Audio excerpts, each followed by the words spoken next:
ओम शांति। आज है 16 सितंबर 2022। आज की मुरली के महावाक्य में बाप दादा कहते हैं, मीठे बच्चे, यह पूज्य और पुजारी ज्ञान और भक्ति का वंडरफुल खेल है। यह पूज्य और पुजारी ज्ञान और भक्ति का वंडरफुल खेल है। तुम्हें अब फिर से सतो प्रधान पूज्य बनना है। पतित पने की निशानी भी समाप्त करनी है। प्रश्न है, बाप जब आते हैं तो कौन सा एक तराजू बच्चों को दिखाते हैं? उत्तर में बाबा कहते हैं, ज्ञान और भक्ति का तराजू, जिसमें एक पूर यानी पलड़ा है ज्ञान का, दूसरा पलड़ा है भक्ति का। अभी ज्ञान का पूर हल्का है, भक्ति का है भारी। धीरे धीरे ज्ञान का पूर भारी होता जाएगा। फिर सतयुग में केवल एक ही पूर होगा। वहां इस तराजू की दरकार ही नहीं। ओम शांति। रूहानी बाप मीठे मीठे रूहानी बच्चों को ज्ञान और भक्ति का राज समझा रहे हैं। यह तो अभी बच्चे जानते हैं कि बराबर बाप आए हुए हैं और हमको फिर से पूज्य देवी देवता बना रहे हैं। जो आसुरी संप्रदाय बन गए हैं वो अब फिर से दैवी संप्रदाय बन रहे हैं। अब भक्ति का चक्र पूरा हो गया। यह भी अब मालूम हुआ कि भक्ति कब से शुरू हुई है, रावण राज्य कब से शुरू हुआ है, कब पूरा होता है, फिर राम राज्य कब से शुरू होता है। तुम बच्चों की बुद्धि में वर्ल्ड की हिस्ट्री ज्योग्राफी है। बराबर 4 युग हैं। अभी संगम युग का चक्र व ड्रामा चल रहा है। यह हम सब बच्चों की बुद्धि में बैठा। किसकी बुद्धि में बैठा? हम प्रजापिता ब्रह्मा मुख वंशावली ब्राह्मणों की बुद्धि में बैठा। किसका नाम तो कहेंगे ना, सिवाय ब्राह्मणों के और कोई नाम नहीं निकल सकते। यह खेल ही ऐसा बना हुआ है। ब्राह्मण फिर देवता, क्षत्रिय फिर वैश्य, फिर शूद्र, ऐसे यह चक्र फिरता रहता है। तुम बच्चे अब याद की यात्रा सीख रहे हो, यानी राजयोग सीख रहे हैं। बाबा को याद करना, परम धाम को बुद्धि योग से लौट जाना, अथवा पतित से पावन बन रहे हो। समझाना भी ऐसे होता है।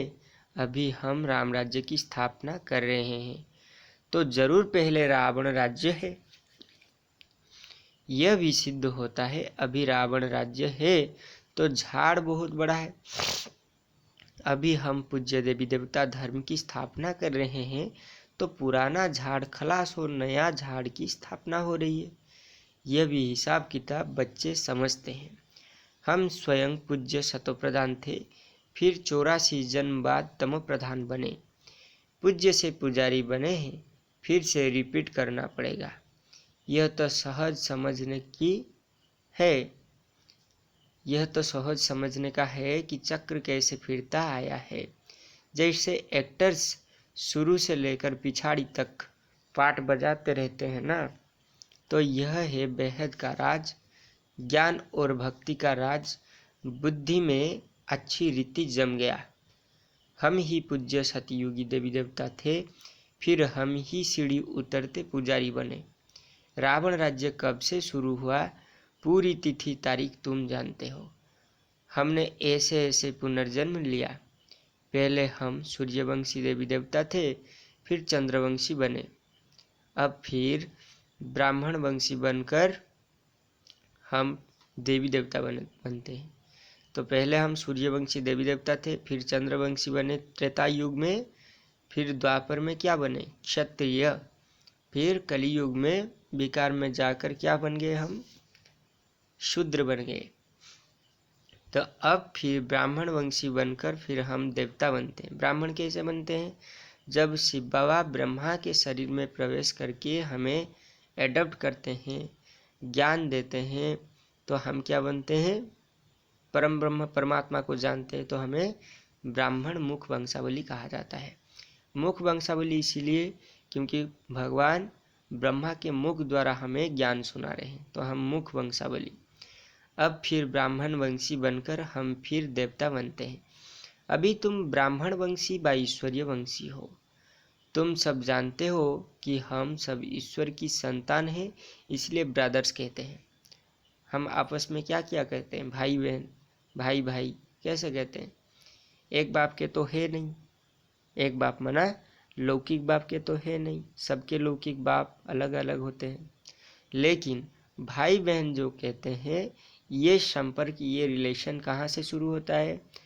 आत्मा से, आत्मा से शुरू होता है। इसीलिए हम आत्मा, वो आत्मा, तो हम आत्माओं की बाप है परमात्मा, और परमात्मा एक ब्रह्म द्वितीय नास्ति। तो हम सब आपस में, यानी हमारा वास्तव स्वरूप, हम सब आत्मा एक बाप के संतान, इसलिए हम सब कहते हैं भाई भाई। हिंदू, मुस्लिम, सिख, ईसाई, आपस में हम भाई भाई। तो वास्तव में तो ब्रदर्स होते हैं मूल वतन में, फिर पाठ बजाने लिए नीचे आना पड़ता है। मूल वतन माना परमधाम।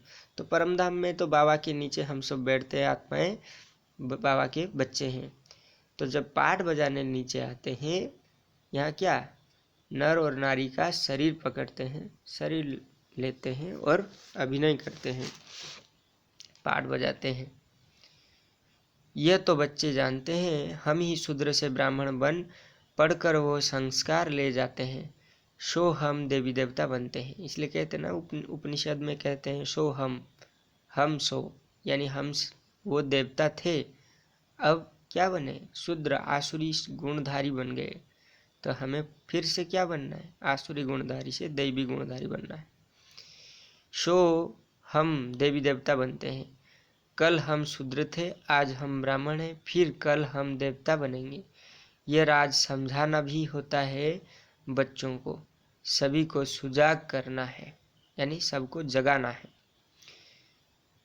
यह तुम किसी को भी समझा सकते हो कि नई दुनिया सतयुग, यह पुरानी दुनिया कलयुग है, इसमें कोई सुख नहीं। बच्चे समझते हैं जब यह नया झाड़ था तो हम ही देवी देवता थे, बहुत सुख था, फिर चक्र लगाते लगाते पूरा दुनिया पुरानी हो गई है, मनुष्य भी बहुत हो गए हैं, तो दुख भी बहुत हो गया है। बाप समझाते हैं, सतयुग में तुम कितने सुखी थे, सदा सुखी तो कोई नहीं रहते। पुनर्जन्म लेने का भी फायदा है। पुनर्जन्म लेते लेते उतरते उतरते 84 जन्म पूरे हुए हैं, फिर नए सिर चक्र फिरना है। ज्ञान और भक्ति, आधा कल्प है दिन नई दुनिया, फिर आधा कल्प है रात पुरानी दुनिया। यह पढ़ाई याद करनी होती है, शिव बाबा को भी याद करना होता है, टीचर को भी सारा याद है ना। तुम कहेंगे बाबा को इस सारे सृष्टि की नॉलेज है। तुम भी समझते हो कि हम जो पावन पूज्य देवता थे, सब पुजारी पतित बने हैं। शतो प्रधान शतो रजो तम, यह हिस्ट्री ज्योग्राफी तुम ड्रामा की समझते हो। यह पूज्य और पुजारी का खेल बना हुआ है। ऐसे ऐसे अपने साथ बातें करो। शतो प्रधान बनने के लिए मुख्य है ज्ञान और योग। ज्ञान है सृष्टि चक्र का, और योग है, योग से हम पावन बनते हैं। क्या बनते हैं? पावन। जन्म जन्म की जो विकर्म होते हैं, पाप होते हैं हमारे आत्मा के ऊपर, उसको उतारने की एक ही रास्ता है, खुद को आत्मा समझकर परमात्मा को याद करना। कितना सहज है, किसी को भी समझा सकते हैं, जैसे बाबा भी समझाते हैं ना। सिर्फ बाबा बाहर नहीं जाते हैं, क्योंकि बाप इनके साथ है ना। कोई भी मनुष्य सदगति को तो जानते ही नहीं। सदगति की बातें तो सब समझे जब सदगति दाता को पहचाने। तुम्हारे में भी नंबरवार जानते हैं। तुम समझते हो और समझाते भी हो। मूल बात है ही पतित से पावन बनने की। याद से ही तम प्रधान से सतो प्रधान बनते जाएंगे।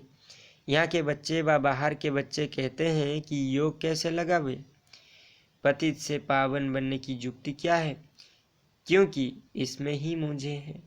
तो समझाना चाहिए कि यह खेल ही हार और जीत का बना हुआ है। भारत ही पतित से पावन और पावन से पतित बनता है। आधा कल्प है ज्ञान अर्थात पावन, आधा कल्प है भक्ति अर्थात पतित। अब फिर से पतित से पावन बनना है। यह याद की यात्रा प्राचीन बहुत नामी ग्रामी है। वो तो जिस्मानी यात्राएं जन्म जन्मांतर करते हैं, नीचे गिरते गए। ऐसे नहीं कि उनसे पावन बने हैं। पावन बनाने वाला है ही एक बाप। वो एक ही बार आते हैं। शिव बाबा का पुनर्जन्म नहीं कहेंगे। मनुष्य को ही 84 जन्म के चक्र में आना है।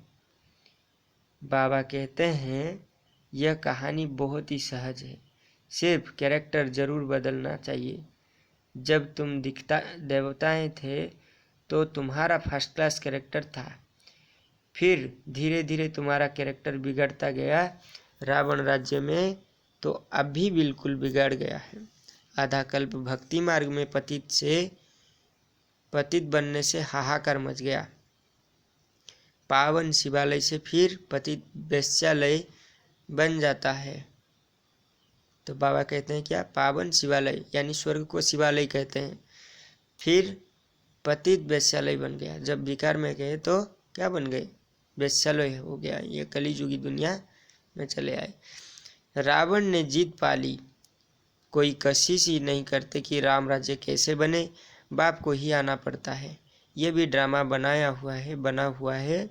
रावण राज्य में हम गिरते आए हैं, अब फिर हमें क्या करना है, चढ़ना है। बाप आकर जगाते हैं क्योंकि सब भक्ति में सोए पड़े हैं। बाप आए हैं तो भी सोए पड़े हैं। बाप आते ही हैं पिछाड़ी में, जबकि सब अज्ञान नींद से सोए हैं। जैसे बाप ज्ञान का सागर है, सृष्टि के आदि मध्य अंत को जानते हैं, तुम भी जानते हो। इतने सब बच्चे बाप से सीखते हैं ना, एक बाप से सीखकर फिर बुद्धि को पाते हैं। कल्प पहले भी तुमको मनुष्य से देवता बनाया था, अभी भी तुमको बनना जरूर बनना है। फिर कोई हल्का पुरुषार्थ करते हैं, कोई फिर तीखा करते हैं। नंबरवार तो है ना, कोई की डल बुद्धि है, यानी क्या, डल बुद्धि समझते हैं ना, उस स्कूल में भी नंबरवार तो होते हैं। उस पढ़ाई में तो बीए एमए आदि की कितनी क्लास होती है, कितने मनुष्य पढ़ाते हैं। सारी दुनिया में कितने एमए पढ़ते होंगे। जो भी भारतवासी हैं कितने समय से पढ़ते हैं। कोई टीचर बनते हैं, कोई क्या बनते हैं, आजीविका करते रहते हैं। अच्छा मर गया, फिर इंश्योर से जन्म ले पढ़ना पड़े। अगर अच्छा मर गया फिर नए सिर से जन्म ले पढ़ना पड़े। नए सिर माना दूसरा जीवन, दूसरा शरीर लेकर पढ़ना पड़ेगा। वहाँ सतयुग में एमए आदि की कोई पढ़ाई नहीं है। यह ड्रामा में अब भी की नूंद है, जो पढ़ते हैं फिर कल्प बाद पढ़ेंगे। वहाँ यह किताब आदि कुछ भी नहीं होती। जो भक्ति मार्ग में होता है वो ज्ञान मार्ग में नहीं होता है। भक्ति में वो पढ़ते आए हैं जो पास्ट हुआ। बाप ने बताया है कब से राम राज्य, कब से रावण राज्य होता है, फिर हम कैसे नीचे उतरते गए। हम तुम्हारी बुद्धि में यह सब राज अच्छी तरह बैठ गया। तुम्हें अब पुरुषार्थ करना है ऊंच ते ऊंच बनने का, परंतु राजाई में सब एक जैसा बन नहीं सकते। कोई तो अच्छी रीति पुरुषार्थ करते हैं पावन बनने के लिए, दैवगुण धारण करते हैं। तुम्हारा ईश्वरीय रजिस्टर भी है, अपनी जांच करनी है कि हमारे में कोई अवगुण तो है नहीं। गाते हैं हम निर्गुण हारे में कोई गुण नहीं। अब समझते हैं हमारे में अवगुण है। जब हमारे में सब गुण थे सब गुण थे, सद्गुण थे, तो हम सर्वगुण संपन्न 16 कला संपन्न थे। उन्हों का राज्य था, चित्र भी है, वहाँ ये मंदिर आदि आदि नहीं होंगे। वहाँ भक्ति मार्ग का चिन्ह भी नहीं होता। भक्ति मार्ग में फिर ज्ञान का रिंचक मात्र चिन्ह नहीं है। यह भी तुम नंबरवार जानते हो। जो अच्छी रीति पढ़कर धारणा करते हैं वो क्वालिफिकेशन भी आती रहती है। दिल में आता है कि बाप जिससे हम विश्व का बादशाही लेते हैं उनका कितना मददगार बनना चाहिए। हम हैं ईश्वरीय संतान। बाप आए ही हैं सबको सुखदायी बनाने, कभी कोई को दुख नहीं देते, कभी कभी किसी को दुख नहीं देते। बच्चों को इतना ऊंच करना है, इतना ऊंच बनाना है, अपने स्टेज को ऊंच करना है, अपने स्टेज को उच्च बनाना है। बाबा बार बार समझाते हैं, अपने पास नोट रखो, किसी को दुख तो नहीं दिया। बाप सबको सुख देते हैं, हम भी सुख देवें। यह जीवन ही बाबा की सर्विस में लगाई है ना। बहुत मीठा बनने की कोशिश करनी है। कोई उल्टा सुल्टा बोले भी तो तुम शांत कर दो। सबको सुख दो, सबको सुख का रास्ता बताना है तो शांतिधाम सुखधाम के मालिक बने, सुखदाई बनना है। क्योंकि बाप सदा सुखदाता है ना। सबके दुख दूर कर लेते हैं, सबके दुख दूर कर लेते हैं। बुद्धि में आता है हम बहुत सुख देने वाले थे। हम जब सुख में थे तो विकार का नाम निशान नहीं था, काम कटारी नहीं चलाते थे। सतयुग में कोई दुखी नहीं बनता। बाप फिर भी बच्चों को कहते हैं, अपने को आत्मा समझो। आत्मा को ही पावन बनना पड़ता है, पावन बनना है। आत्मा में ही कोई पतित पने की निशानी ना रहे। दिन प्रतिदिन तुम उन्नति को पाते रहेंगे। नंबरवार पुरुषार्थ अनुसार राजाई पाई थी, वही फिर पाने का पुरुषार्थ कर रहे हो। देखते रहते हो कि कौन कौन कितना पुरुषार्थ करते हैं, कितने को हम सुख देते हैं। बच्चे जानते हैं कि सतयुग में हम कोई को दुख दे नहीं सकते या दुख नहीं देंगे। कम पुरुषार्थ करेंगे तो सजाएं खाकर कम पद पाएंगे, बेइज्जती होती है ना। कोई बच्चे तो बहुत सर्विस करते हैं, म्यूजियम प्रदर्शनी में कितना मेहनत करते हैं। यह प्रदर्शनी या म्यूजियम आदि भी बुद्धि को पाएंगे। तराजू में यह ज्ञान का तरफ भारी होता जाएगा। एक तरफ है ज्ञान, दूसरे तरफ है भक्ति। इस समय भक्ति का पूर माने पलड़ा बहुत भारी है, एकदम नीचे पट पड़ जाता है।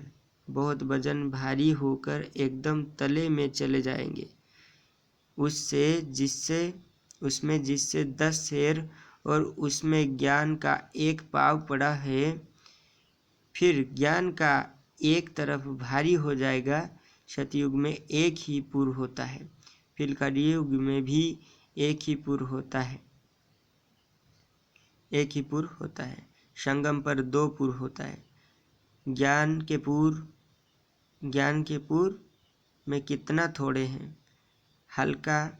कितना हल्का है। फिर वहाँ से ट्रांसफर हो इस तरफ भरते जाएंगे, तब भक्ति खत्म हो जाएगी। फिर एक नया ज्ञान का पूर रह जाएगा। 2 पूर होंगे ही ना, 2 पूर होंगे ही नहीं। बाप आकर तराजू में दिखाते हैं, कम जास्ती भी होता रहता है। कब उस तरफ कब इस तरफ भरतू हो जाते हैं। ज्ञान में आकर फिर भक्ति में पूर्व में भरतू हो जाते हैं। जो पक्के हैं वो तो जानते हैं स्थापना जरूर होनी है। जब सारा राज्य का होगा,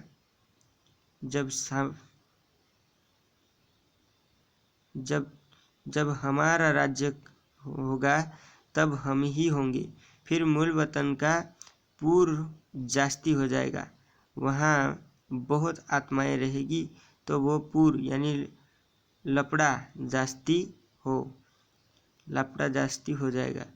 फिर आधा कल्प बाद द्वापर से आते रहेंगे। इस रीति सृष्टि का चक्र फिरता रहता है। जब पतित हैं तब तराजू की दरकार नहीं, तराजू की दरकार ही तब होती है जब बाप आते हैं। बाप तराजू ले आते हैं। झाड़ का ज्ञान भी तुम्हारी बुद्धि में है। पहले कितना छोटा झाड़ फिर बुद्धि को पाता रहता है। सब पत्ते सूख कर खत्म हो जाते हैं, फिर रिपीट होता है। पानी मिलने से फिर छोटे छोटे पत्ते बुद्धि को पाते हैं, फल देते हैं। क्या देते हैं? फल देते हैं। हर वर्ष झाड़ खाली होगा, सब कुछ नया होगा। अभी देवी देवता धर्म वाला एक भी नहीं है। थे जरूर, उन्हों का राज्य था, परंतु कब यह भूल गए हैं। तुम ब्राह्मणों का कुल भी दिन प्रतिदिन है वृद्धि को पाता जाता है। तो ऐसे ऐसे इस ज्ञान को मंथन करके धारण करते रहो और समझाते रहो। अच्छा, मीठे मीठे सिकिलद्धे बच्चों प्रति माता पिता बाप दादा का याद प्यार और गुड मॉर्निंग। रूहानी बाप की रूहानी बच्चों को नमस्ते। फिर हम रूहानी बच्चों की रूहानी बाप दादा को भी पद्मा पदम गुना याद प्यार गुड मॉर्निंग और नमस्ते नमस्ते नमस्ते। ओम शांति। धारणा के लिए मुख्य सार का पहला पॉइंट, यह जीवन बाप की सेवा में लगानी है। बहुत बहुत सुखदायी बनना है। कोई उल्टा सुल्टा बातें तो शांत रहना है। कोई उल्टा सुल्टा बात बोले तो क्या करना है? शांत रहना है। बाप समान सबके दुख दूर करने हैं। दूसरा पॉइंट, अपने रजिस्टर की जांच करनी है। दैव गुण धारण कर चरित्रवान बनना है। अवगुण निकाल देने हैं। वरदान है, स्वदर्शन चक्र को टाइटल की स्मृति द्वारा पर दर्शन मुक्त बनने वाले मायाजित भवो। विस्तार है, संगम युग पर स्वयं बाप बच्चों को भिन्न भिन्न टाइटल्स देते हैं। उन्हें टाइटल्स की स्मृति में रखो तो श्रेष्ठ स्थिति में सहज ही स्थित हो जाएंगे। सिर्फ बुद्धि से वर्णन नहीं करो, लेकिन सीट पर सेट हो जाओ। जैसा टाइटल वैसी स्थिति हो। यदि स्वदर्शन चक्रधारी का टाइटल स्मृति में रहे तो प्रदर्शन नहीं चल सकता। स्वदर्शन चक्रधारी अर्थात मायाजीत, माया उसके आगे आने की हिम्मत भी नहीं रख सकती। स्वदर्शन चक्र के आगे कोई भी ठहर नहीं सकता। स्लोगन है, वानप्रस्थ स्थिति का अनुभव करो और कराओ तो बचपन की खेल समाप्त हो जाएगी। वानप्रस्थ अवस्था मानव अभी वापस घर लौट जाने की समय, तो अभी घर लौटने की समय। तो इसको याद करो, वानप्रस्थ स्थिति को अनुभव करो और कराओ तो बचपन की खेल समाप्त हो जाएगी। ओम शांति।